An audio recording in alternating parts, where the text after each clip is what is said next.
Brian, I have a range of emotions. I'm distressed that the families had to experience that horror and then had to encourage the police to please come back, investigate, and actually take this evidence.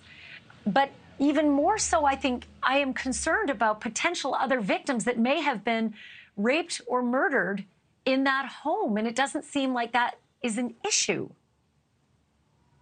Yeah, I don't think I've ever seen anything like this. And my first thought was like these poor parents with everything they've gone through, losing their daughter, now like touring the crime scene, this untouched crime scene where these hellish activities clearly happen. So, I mean, my heart just goes out to them. I can't imagine what they're going through. But what you mentioned, I mean, there's two other things that stand out to me. Number one, you know, could there be other victims? Could there be child pornography victims on those computers? Why wouldn't investigators take the computers and go through them? There could be other victims out there. Why would they just leave the computers there?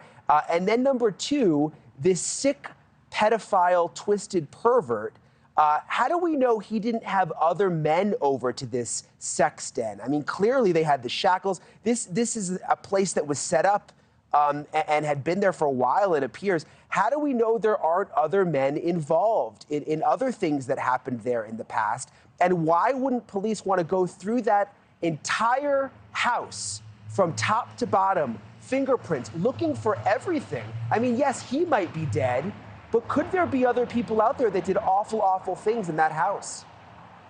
Or missing women, missing children whose DNA may be on that mattress, may be everywhere throughout that house, maybe on the restraints or in the needle. There could be a trove of evidence of potential unsolved crimes there. The other thing that was disturbing, I don't know if you noticed it, but on the wall there was like a crossword puzzle of all the family members' names, including Jesse's and Holly's, his wife, and then the children, Riley, Michael, and Tiffany. And it seemed as though it was a family home, but then it was just mixed in with this horrible sex dungeon business, which also leads you to wonder if Holly did know, because those parents questioned whether Holly knew something about this. And then there was that wedding ring sitting out there in the open right next to the needles. I mean, how could you not know? I mean, the shackles and the chains that were drilled into the floor next to the mattress in that one room. And then I think I saw chains drilled into the floor in the kitchen even. I mean, it's hard to imagine you wouldn't know what was going on in there unless this was all just set up recently and she hadn't seen it before. But it certainly, based on the video, looks like it's been there for a while.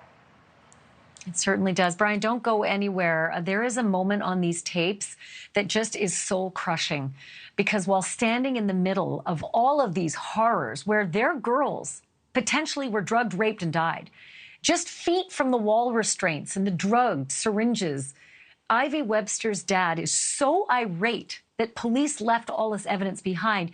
He just lets the officer on scene have it. What would this accomplish? I'm a grieving parent that my daughter got raped and murdered, and you're telling me right now that I don't have a right to know what happened?